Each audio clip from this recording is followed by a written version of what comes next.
Okay, so let's get started. A couple of announcements. The Portrait Studio sale is live.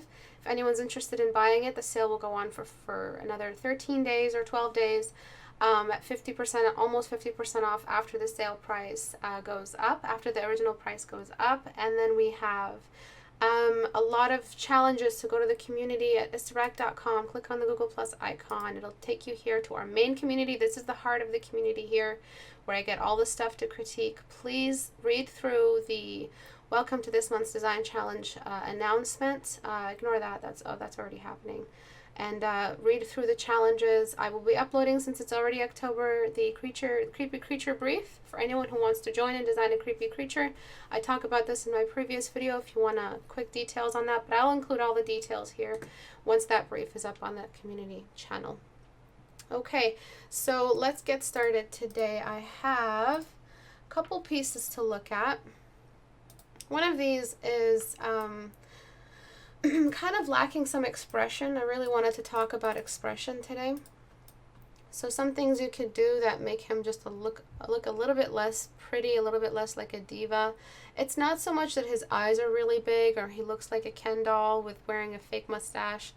That kind of is some of the issues, that it kind of is what's happening, but it's also to do with the fact that he doesn't have an old man expression. So there's something that you get when you get older. It's not just about your eyes shrinking and your nose getting bigger.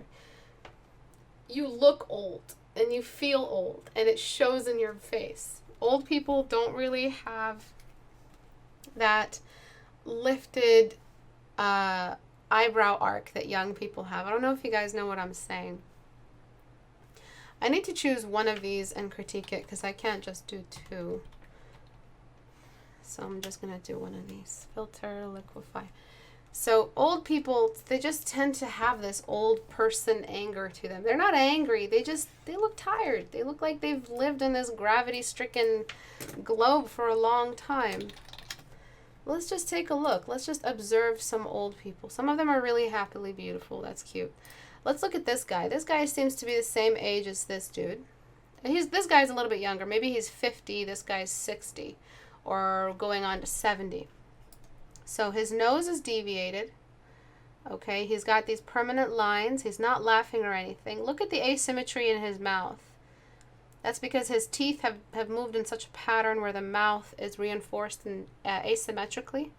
Then you've got the tiredness in the eyes, the shape of the eyes, the size of the irises, the wrinkles.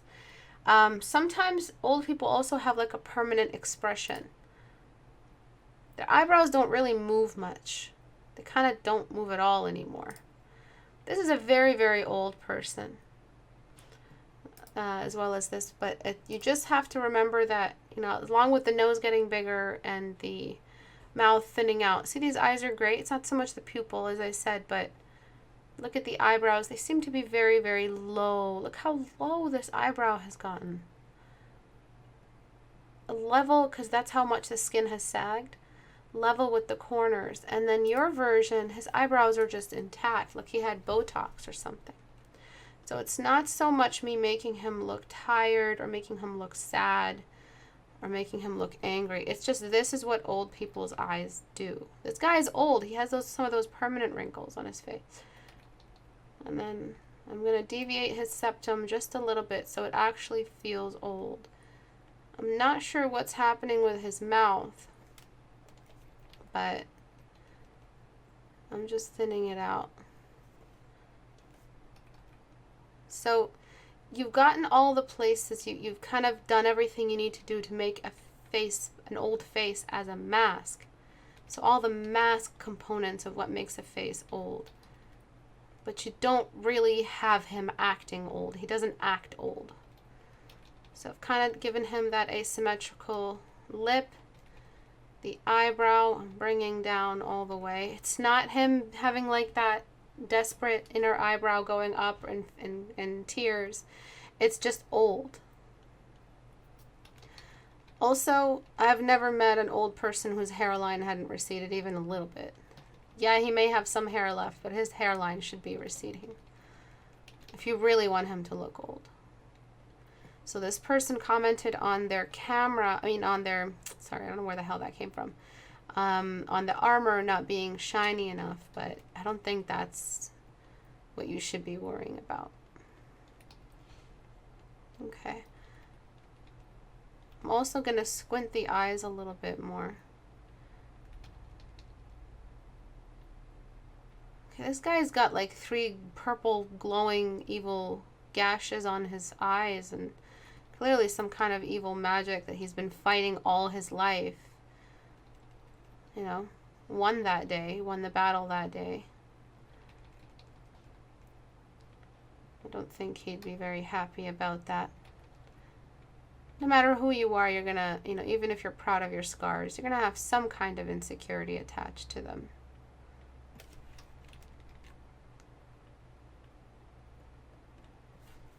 I'm also going to make his mouth look a little bit more angry. Kind of like that asymmetrical old person mouth. It's just what mouths do when you get older. It's just what your gums do, how your teeth have shifted, if you even still have teeth. I'm going to try to make his hair thinner, and to do that, I'm just bringing the hair closer to his head. And that'll kind of really help convince us he is old. So he's not only looking old, but he's acting old. And take a look. He's suddenly become so much more familiar than your version. Your version was like this Ken doll with a couple of wrinkles on it. I want the character you draw to actually behave old. I'm going to have to just recolor that part in.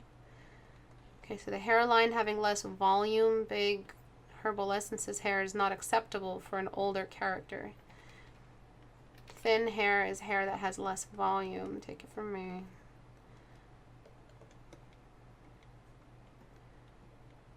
Alright.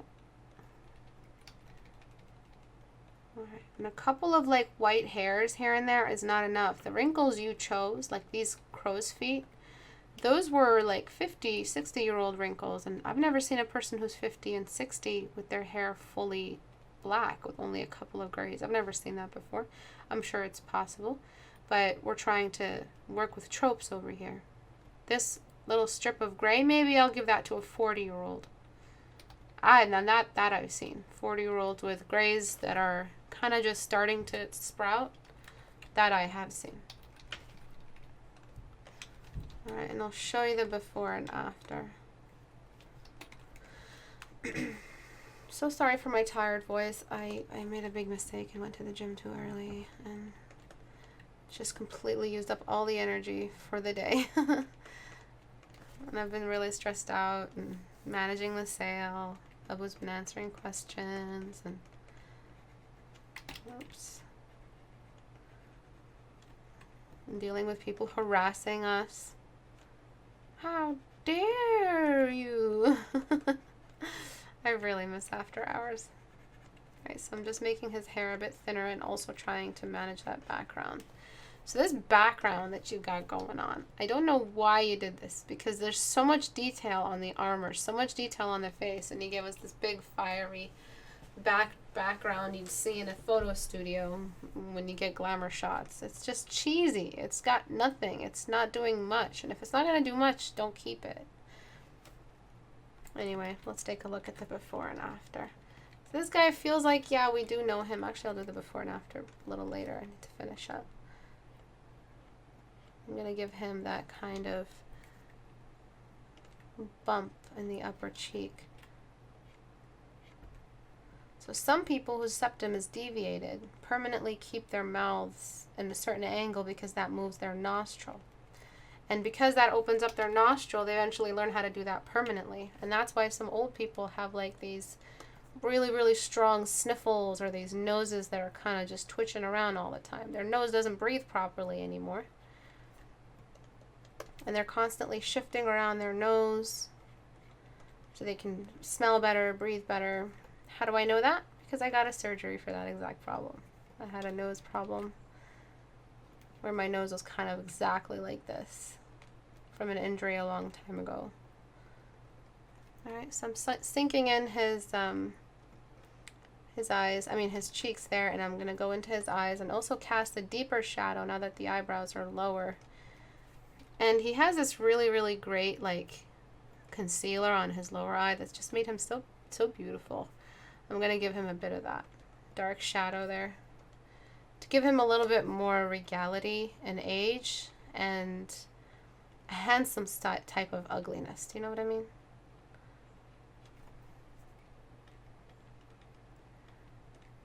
So the regalness is coming from his pose, his eyes, his expression, and his age, and how he's aged gracefully.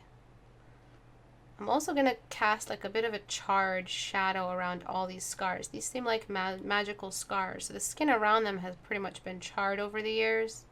They can't just sit there all blue with no transition value between the scar and the surrounding skin. You had no transition, and some of that skin is kind of swollen and bumps up. Scar tissue is just not really, the body doesn't really know how to make it look good. It just gives you a bunch of new skin. Doesn't worry about organizing it. So you kind of just get these little bumps that can catch the light, making it look more realistic. Do you see that? So I started off by casting a bunch of shadows, and then now I'm giving like even down to the bump of the area beside the scar, some detail and volume. Remember, it doesn't matter how small the object is, physics can still affect it. Write that back to me. Sometimes old people get these like really distinct patterns of blush and redness around their face. What I'm gonna do is try to pull that off. Just around the nose and around the tip of the nose. See that? And I'm gonna go back and bring in the shine. And I'm gonna bring in some more redness around the eyes.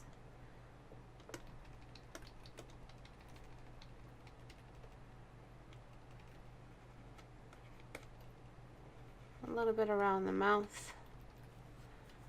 And then now I'm going to go back and get a nice universal yellow and just re-shine that nose, because you know that nose is oily.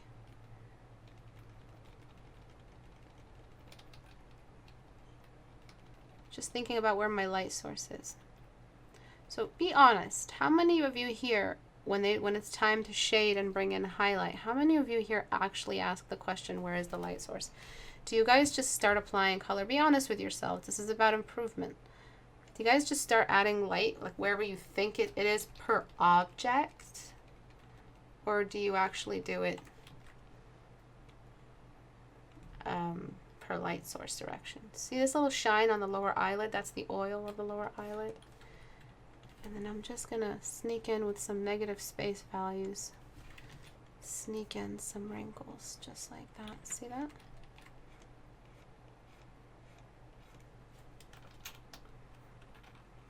Okay, so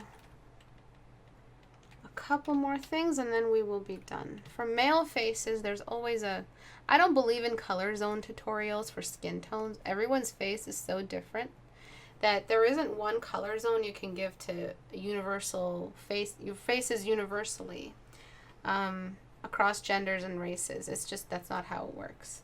So for men, one of the things I do agree that men have as a color zone, and that is universal, is anywhere where there is hair, there is green. Because hair doesn't grow right away. Hair grows little by little. Eventually the long hairs start growing. So around hairlines, mustaches, beards, anywhere where we have chest hair or pubic hair, anywhere like that, like a pubic hair can start all the way at the stomach. And some of you are painting shirtless guys. So this means that we are getting a sponge brush, undesaturate 50%. You can lower it down if it's too much.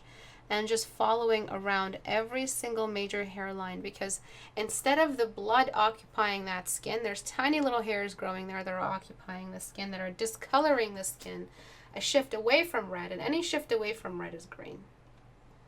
So I did it around the eyebrows. And I'm doing just a little bit for not the same reason, just because he's pale, around the lower eye. So now we have these really, really cool color zones. We have the pink in the nose. We have some of the green around the hairline. And then finally, I'm going to finish off by raising the value. He can still be a brunette, or whatever the term is, But his skin, the color, the value of his skin, I mean of his hair, just needs to go up a little bit. This all started with what you did with the eyes, okay? So if I made him look older, I'm just responding to your choices. Just a bit more gray everywhere. All right. Oops. All right, I'm not taking any questions. I will take the questions in a second. So at Istebrak in order to see my questions. See my answers. Okay, so before, after. So he's like, yes, let's take a picture of me. My name is Fabio. He's kind of really, really happy. Doesn't seem like a guy I'd give a piece of armor to. He does seem like a guy that someone would make fun of for trying to be a knight, or that's only because I just watched Disenchantment. He seems like he'd be a prince. I just see so much of Littlefinger in him, Peter Baelish from Game of Thrones. It doesn't read as a weathered knight. Here, yes. Okay, so career choice. He was in his 20s. He was going to choose either hairdresser or actual warrior, or like truck driver, or some heavy duty physical labor. I'm just trying to relate it to something that we have in today's age, and these are the two changes. This is him if he had chosen a different career choice. But he's wearing that armor, which means he chose the career that... Sorry, orange juice. At the end of your life makes you look this weathered. But it's made him look, and this is the term here, cool. Because this is something realistic. It's cool. Right? It's cool that he's all rugged looking, because why would you want a knight to look like the royal hairdresser? Alright, so I'm just getting in some stuff over here. Fabio. The artist did say he was meant to be 60. Oh, so there you go. I've seen 60-year-olds who take care of themselves that look like this, but that low hairline made no sense. That high eyebrow, the Botox eyebrow, facelift made no sense. Do you want me to show you what I mean? All right. Old person facelift. Get ready. I'm just educating you guys, and it is Halloween soon. Old people facelift. Okay. Do you see what happens to the eyebrows? They kind of just get a little intense. Do you see that, like, lifted look? This guy's facelift is pretty good. I mean, he does look pretty young. It's hard to find a good example. A really good example. But it's just something about the eyebrows starts getting really, really stretched out. And you can tell from a mile away that person got a facelift. Ugh, where is it? There's a really, really bad one. I'm just going to look up old man facelift. Let's see if we can find one. This is a good example, I think. Kind of, do you see the trail of the eyebrow bone? How it just moves up? Here's a really good example. It's just if you compare the two eyes. It just seems like it's lifted. If you ever wondered why rich people look quote-unquote rich, it's the facelift that's making them look a little weird. Do you see this skin right here? This is where they seam and staple once they cut off the extra skin and reattach it. It's basically a face graft. See that staple right there? So that's where the stitch was. Anyway, don't do facelifts. They're really scary. But yeah, this is what I mean by the before having like a facelift look. Okay. As for the top of the head, I don't know where the light source is coming from exactly. I'm just following something general. From the top is what I mean. It's from the top, but I don't know if it's exactly off center. But either or, I'm just going to throw in a little bit of a transition value up here so it doesn't look so sudden. Okay, I have a couple of issues I want to remind you. You need less close up. I feel like his nose is about to like tickle my nose. Okay, I feel like I'm about to Eskimo kiss Fabio over here. You need to just back him off a little bit. Stop occupying so much of the canvas with him. I'd love to see more of his character. I'd love to see more of what he is, what he's up to. I mean, what is he? Does he have a sword? Is it a particularly magical sword? What about it is important? You need to start adding some props and some space for props that helps us understand the character a little bit better. A close-up portrait, even though portraits are wonderful, doesn't do much for the composition. All right, so I'm just trying to create some sheen patterns here as much as I can on the armor. This is typically what your armor was missing. Just the reflective nature of metal objects, or anything metallic is reflective, and you were missing that really important quality that is hand in hand with this kind of texture study. Alright, so I'm flattening. I hope this helped you. Being able to maturely make your character ugly is really, really good for your portfolio. Have the maturity to make your characters look ugly. Okay, this one's a doozy. This one's a doozy. So many problems with this one. So you have underwater, but it seems like we have an even clearer vision underwater of all the detail than above water. Right off the bat, I am going to get in here, go into Gaussian blur, filter, blur, Gaussian blur, and just blur the crap out of that.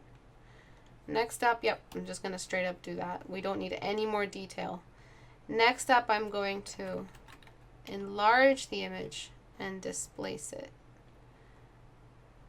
Okay, a little bit off, because that's what happens to things underwater. They get enlarged and they kind of just look a little silly, and they're off center. They don't really feel like they belong perfectly as a mirror image. Next thing is I'm going to level all of the values. So underwater, everything gets desaturated and contrast goes down. That's a given. Those are fundamental rules of physics. And the desaturation is based off the wash of the environment in the water. So I'm just going to grab this, add a bit of green to it, and that's just the yellow of the light mixing in with the green of the blue in the sky to have that turquoise just wash over everything.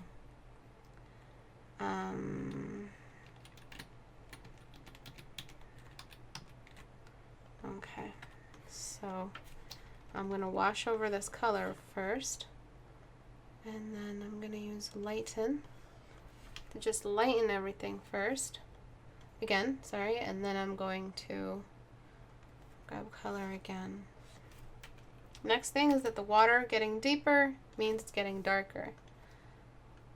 So going back to a dark turquoise, which doesn't really exist. And this turquoise has a lot of yellow in it. It's greenish. And I'm just darkening towards the lower half. Then that feels a little bit more like water. Sometimes when the closer you get to the surface, the more saturation you have. So yeah, you can just add in a little bit of light here and there. Another problem that you as the artist have in general is that you're just, oh my God, you need to just, if there is a lever for detail abuse, I would turn yours down like by 50%. If there was like a submarine and I have to go through like a bunch of levels and there's an alarm going and there's a red light and it's just all crazy and I have to find lever to kind of like turn down all of your detail before the submarine explodes, I would, that's how it would happen. I would have to go and do all of that because you're just you're in dangerous territory. You're in enemy waters right now with your detail, dude. You literally zoomed here and focused on this area for maybe like an hour with a small brush. This is probably one of the most hyperactive, hyper detailed artists I've seen in a while. The amount of small brush strokes you use down here is unbelievable. You don't have to depend on Gaussian blur to make this look like it's underwater. You could have just done a large brush technique and some soft brush.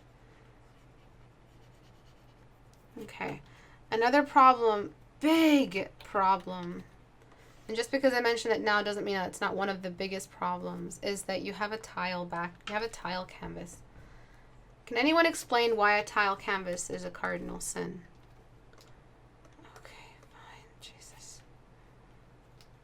What? How? Huh? Wait, what? Huh? Why did it finish the rest of the painting? Was this painting already cropped? It still had his CC information in it? Huh. Anyway, this is what it should have looked like. I need to figure out what the hell just happened. Did I start off with a long head? No, it was squared. How the fuck? Anyway, I don't know what just happened. But where the sunlight is coming from on the top corner, from this top corner over here, is going to help us create a more larger gradient in the sky. You shouldn't have too many gradients in the sky, but this is going to explain where all that sunlight is coming from. Okay. Now I'm just correcting things as I go. I'm not saying that any of the choices you made are right, even though I'm correcting. Do you know what I'm saying? Because I'm correcting doesn't mean that these corrections are going to save your painting, because you have some issues here that are simply not going to allow this painting to work. One of the biggest issues that you have is that you are really going nowhere with this story. It's just a girl doing something cute in underwater, on halfway above water. It's like you wanted to paint a half in, half out water scene.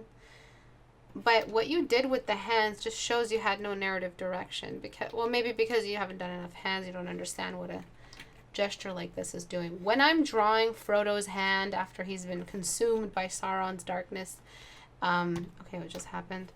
And I'm trying to illustrate that Frodo has completely lost his control and he's reaching for the ring. This is the kind of hand gesture I would use. All right, I wouldn't use it for a girl blocking out the light. It seems like she's about to just pull her face off. This is a problem that you had here. I don't know what you were doing with this hand gesture. You need something a little bit more delicate, a little bit more blocking sunlight. Not through windows. Crap. Images. Right, hands are a little bit more just loose, you know, like ooh, you know, like just loose. They're a little bit more limp-wristed, I guess. Fingers are closer together. All these fingers are apart. She's just about to claw her face off. So the best thing we can do. Also, it doesn't really make sense. Isn't she supposed to be providing herself with shade? Why are her eyes all completely open? Why is there sun coming through here? What is she doing that she can't even do this right? She wants the sun in her face? I don't know. So what I'm going to do is just, for the love of God, I'm just going to shift this right over here. Try to bring some of the fingers closer together. And that way she does have shade on one of her eyes. And it makes more sense. And she can, I mean, if you have any story going on here, is she's just there to look pretty. What's going on? What's her story? Oh, I don't know. She's just there to look pretty. I can accept that. I can respect that. You just feel like drawing someone who's sitting there looking pretty. But you can't give her like these claw hands that absolutely make no sense with the storyline. The storyline, as small as it is about her sitting there looking pretty or floating there looking pretty. So give her some delicate hands. Isn't that her job in this here story? I think you also had a lot of trouble with the other finger. The other finger can be a bit more straight, a bit more down. So I'm just going to take this away and just sketch in where I think the other finger should go. The amount of detail you had is just straight up sandpaper. The whole any texture looks like you're just looking at sandpaper.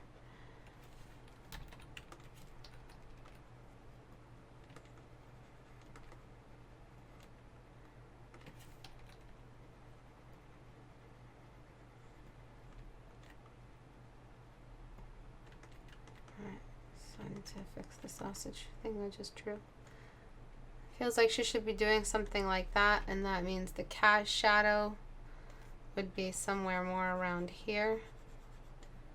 You really need to pick up a better reference for all this. Also, I would squint her eyes.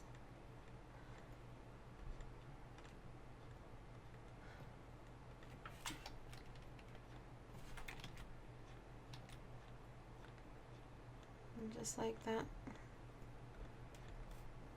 Okay, so next thing I will do is just get a yellow and go to soft light. It's when I see a painting like this is the poster child of stop with the masterpieces.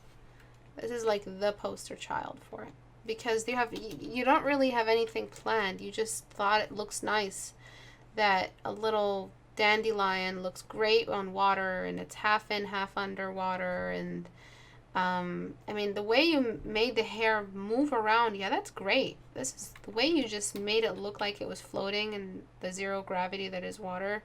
Not zero, but it really does look like I'm looking at the billowing of water of hair underwater, and the bubbles. Looks great, but only after we blurred it.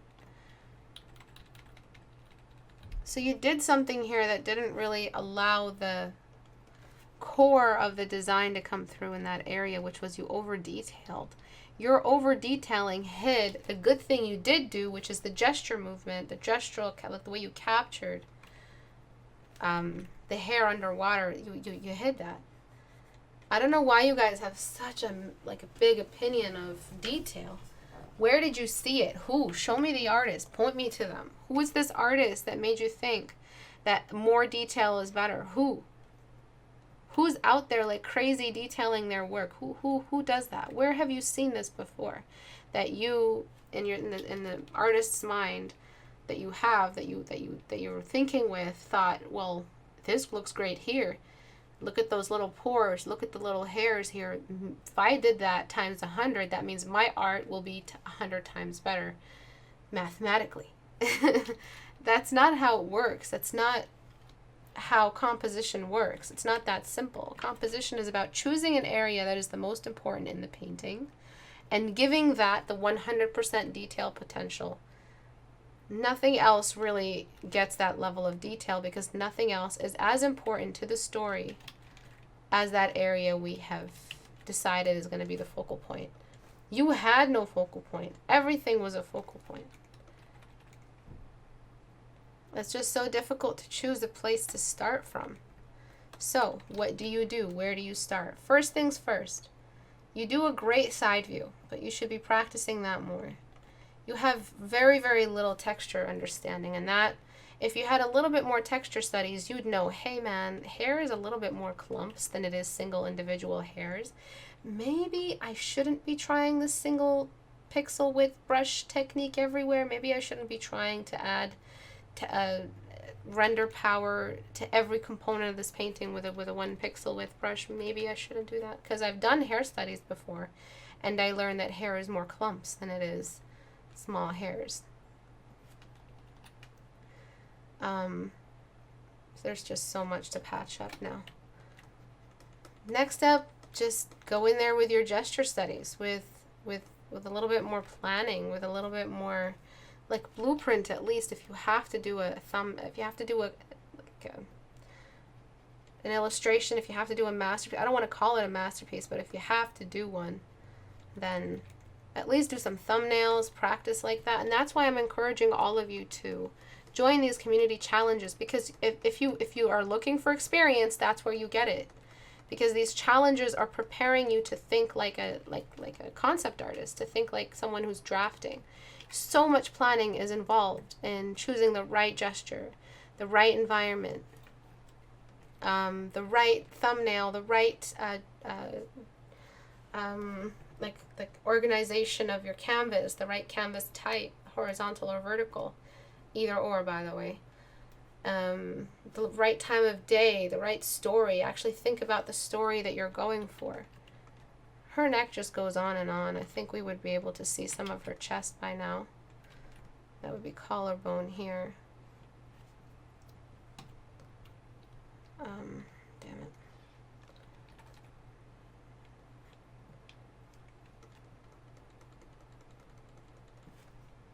I'm just going to use liquify.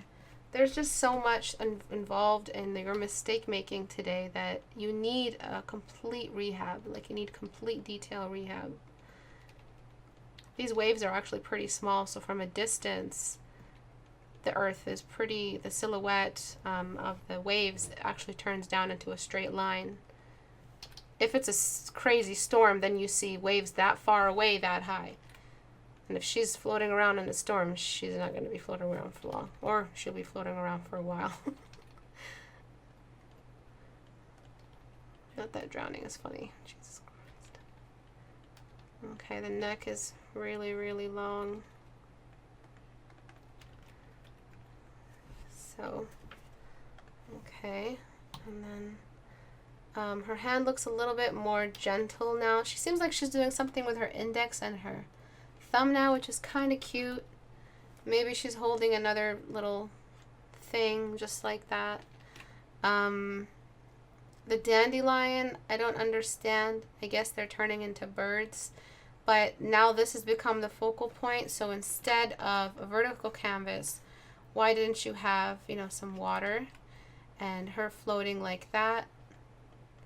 The little dandelion, and then things just turning into birds and traveling on a horizontal way across a canvas. Why is it a vertical canvas? If it's a vertical canvas, then the story can't go on in this direction. The story can go on in this direction.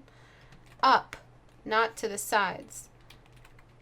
So why are you making things travel to the side? Again, this is something that simple thumbnail blueprinting and organization. I'm telling you, it's a 5-minute job to plan this. It's just like 5 minutes. You guys think that I'm talking about a week of planning? It's literally just sitting there for 5 minutes. In fact, I'll be surprised if it took you 5 minutes to find different ways, longer than 5 minutes to find different ways of having a girl look floating in the water. You can probably come up with crazy ways just by, you know, just a couple of brush strokes. So maybe the camera is lower than her and we're seeing her from a low angle and she's under the water like that. Maybe she's on the water floating Jaws style and she's kind of just floating on a floaty or some driftwood, and she has her little dandelion and they're just traveling this way. Now I have a horizontal canvas. That's the best way to frame this. And then there was your version, horizontal canvas towards the high part of the camera with a little bit of a hand floating in almost on the water. We see some fingers underwater. We see some of her body silhouette under there, so we have some intrigue. And then the little birds flying away. How long was that? How long? That was not 5 minutes. And we just found different ways to deliver the same story. So we have one more thing to do, which is just figure out what we're doing with the water, and I think that's where I'll just call it quits for this piece. There's just so much to fix. It's no longer about the mission of today's critique hour for this piece is not to fix it, is to remind the artist behind it that things need to change in their study habits. Things need to change, and soon. Okay? The way you draw and the way you think about your drawings needs to change ASAP. Because from here on out, in 5 years, you're gonna draw just as badly as you did today. I'm not sugarcoating any words. I'm trying to scare you into being exactly where you want to be in 5 years. Do you understand? That's what matters, not your current feelings. All right? It's where you're going to be in 5 years, because that's the business. That's what's going to pay your bills. That's whether or not you're going to be happy, whether or not you wasted the last 5 years in 5 years. Okay, so for your benefit, I'm letting you know that if you don't change the way you draw and change the way you think about your drawing, if you don't start thinking about studies, if you don't start breaking down the objects you're seeing into their most core geometric equivalents so you know where to put your brush, so that you do have readable edges, so that you don't have to depend on tiny thin lines to pull off a read. I don't know where I was going with that, but all of that sounded like really good, okay? Any questions at all? Let's take a look at the before. It's just information overload. It looks like pencil crayons and markers, and you overlapped it with some ink from a pen, like an actual note-taking pen, and all the textures are just not breathing together, but you also have that extra little bit of resolution digital art gives you, so you don't even have that traditional charm. you have pure, like cut glass see-throughness in the water. Even the water is really thick and murky, and no matter where you go, it's going to be thick desaturation. And you've got tiny little brush strokes everywhere that make no sense, and it's just going too far. I'm going to actually go into the before and see if I can crop like I did before. Guess the sky didn't crop this time. Okay, so before, after, a little bit more easy on the eyes. Colors are a little bit more matched. Now you would have to think about detail on the forehead, detail on the arms, finding a different way to make that cast shadow happen on the face, which I didn't even bother with.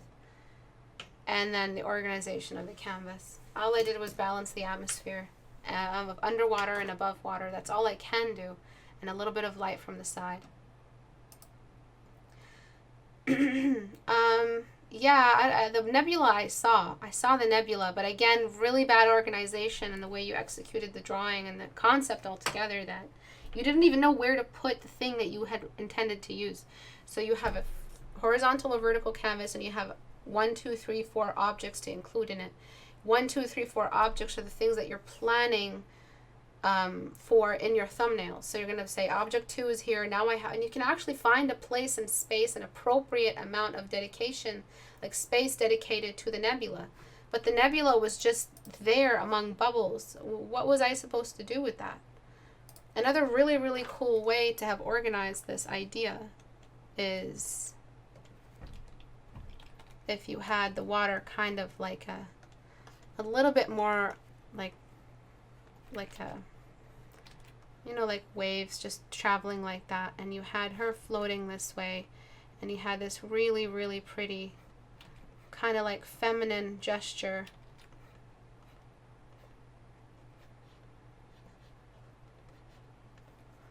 And then the head was just there getting whatever, and then the hand was there, and then another hand kind of blocking the light. From this corner up, you could have had the nebula. A couple of bubbles here and there, and the hair could have been really nice, delicately represented silhouette against the white of the background. So her body would be dark. A lot of you try to make the body the darkest and the environment the light, the body the lightest and the environment the darkest. That makes no sense because the environment is bigger and it's dark under there. But there's light coming through, and she's darker. She's more opaque than this translucent water, or transparent almost. So she would actually be darker. So she can have a silhouette underwater, and then she can be darker than the environment around her. Both the sky and the water are bigger than she is. She's going to be darker than both, even if she's light-skinned. All right, so again, another way to organize the same drawing. You can shift all of this up there and have more of the detail down here. You can make all the birds kind of go underwater and kind of swim underwater like that. Like turn into little fairies or something. And they start off up here really, really small. Look at that line of sight and look at that spiral. That's a composition. That's how you make an interesting piece look interesting even from far away. People just want to just dive into your painting and look at what's happening. Okay? So if you don't start changing the way you think about your drawings, you're going to be exactly where you are, probably worse, because habits just get worse or habits stay the same. Either way, you haven't improved in 5 years. Isn't that scary? Doesn't that scare the living crap out of you guys that you might not improve in 5 years? And the one reason why I never want to stop doing Critique Hour is just by being here, I'm improving. Just me as your teacher, I'm improving. Just exposing myself to art talk. And I'm already looking at stuff I did in January, and I'm just like, my God, how did I think this trash was some of my best work? Why was I so proud of it? Why did I post it everywhere?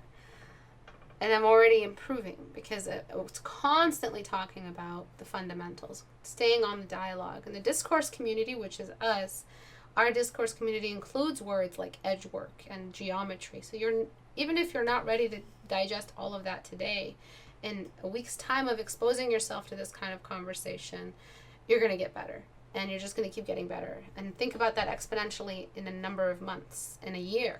You're going to get so much better. And you're going to look back at this painting and you're going to be like, my God, she was actually pretty easy on me today. Okay? Any questions? How painterly is still realistic enough? Sometimes I feel like I'm leaving too many brushstrokes in one piece. But if I'm not sure if confusing or the rendering. Questions like this, you have to start looking at artists whose painterly style you want to mimic. Then observe how many edges they've preserved or not. Even get a sketch mark and trace over them with a red line to track down where the core geometry native brushstrokes are, so edge differences and value differences, and texture brushstrokes that are left behind just to make things look a little edgy. You have to look at artists. Okay, Istebrak, I feel disgusted by that quote-unquote style I have with form studies that looks super mechanical and more like a computer render than art. How can I move past this? Should I be bothered by this? Not really. A form study is just a momentary lab experiment with form, with just how you understand values and where you would place them. Ideally, when you're painting, you're not using lasso tool and airbrush. That's sometimes what we use when we do form studies. Ideally, you're going to be recreating that rock texture that you used as form study to understand with a nice, thick, textured square brush or blocking brush. Hopefully, you're using the right amount of texture, the right size of the brush to emulate the texture. So, I don't think you should be bothered by this unless if I look at your paintings and they're also really, really mechanical looking. It seems like you did them with lasso. Things like the edge of a face has a lasso cut edge that doesn't look right ever. Always blur the edge after a lasso if you use it for a face. I'd look into that. But if it's just form studies have the right values where they belong, you really shouldn't be bothered about them looking like Google SketchUp. That's kind of what they should be looking like. You shouldn't try to have too much artistic fun unless you really want to make an artistic piece where you have a character fully rendered and they have a bunch of floating stuff around them or something like that. I always have fun thinking about form studies inside a space, like an artistic, abstract, kind of otherworldly space. That's kind of how I have fun with form studies, but it doesn't have to be something that you look that much into, as long as your values are in the right place. John Boy Jagger, thanks for the real critique, Istebrak. I'll take it all to heart. I hope I didn't offend you if you're the one, if your art was one of the pieces I had here. I just, the truth is a disinfectant, and it's working when it hurts. Really want to see your submission to the contest. Me? Don't be lazy. I have no time. I wish I could. I used to join the contests a lot. People care so much about details and making their stuff highly rendered. That's because they're under the illusion that that's what looks good. Thanks, Istebrak. I'm new to art, so I'm taking all of this to heart. I want to get better. Oh, this is John Boy Jagger. This piece was kind of just for fun to test a bunch of random techniques and ideas I saw. I'm going to do better. You will do better. And I've spoken before about why we do masterpieces when we're not ready. One of the really good reasons that comes out of it, so we're trying to make something good out of something bad, we're trying to see the good in it. The good that I see in taking masterpieces on too early is that it reveals what you have left to work on. So you have to do some gesture studies. You have to do some form studies. You have to start studying the face as a polygon. You have to start understanding texture. You need to stop zooming in and stay zoomed out and enlarge your brush. These are all places you need to start. You should have written all those down. Is the challenge over today? I don't know. Oh, is it? I apologize. I did not change the deadline. The challenge is due October 31st. The challenge for pole vaulting is due October 31st. I did give an extension. It's okay that I didn't write it because I've been announcing it for a long time. That's my excuse. So did I cancel? Oh, where are you?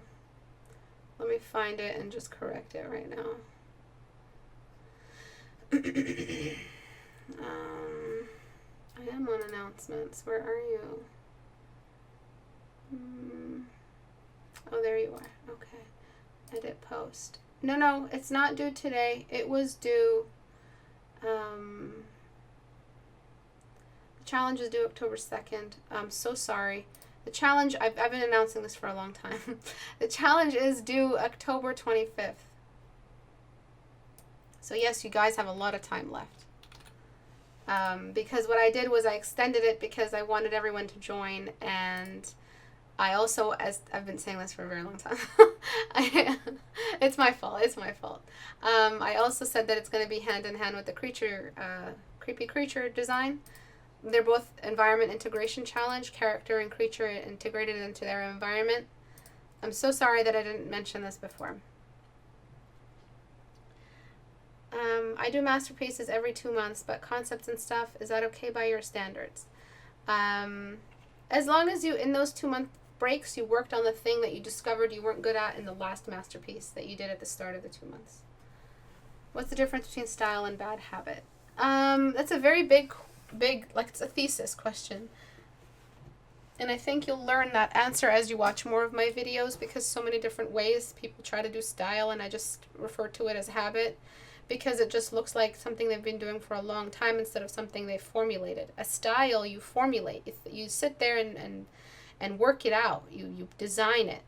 It's the way you design a house. You design a style. You decide you're going to use colors like this. You decide you're going to draw eyes like this. Whereas habit is just you're picking up off someone else's thing because you've always drawn eyes like that, or you've always done things like this. Style is very deliberate. Okay, I think that's it for today. I was going to look at these sculpts. I will do a quick little mention though. The way you're sculpting the eye is way too safe. The eyes that you're sculpting here are just little pinched at this, a little too pinched at the side. The outer corner actually sits on the side of the eyeball, and this is lifted up. So I understand, I remember sculpting with ZBrush and having just a lot of trouble trying to figure out how I was going to recess the eye. There were so many ways to do it. But if you do 3/4 view, this far corner should be behind the eyeball. But did you see how we saw it in yours? That's because it wasn't actually sitting on top. See how we saw that outer corner? It should be tucked in behind the volume of the eyeball. All right, that's what makes things look more realistic. And if you're drawing a female, this bone structure she has is just not feminine. It tucks in.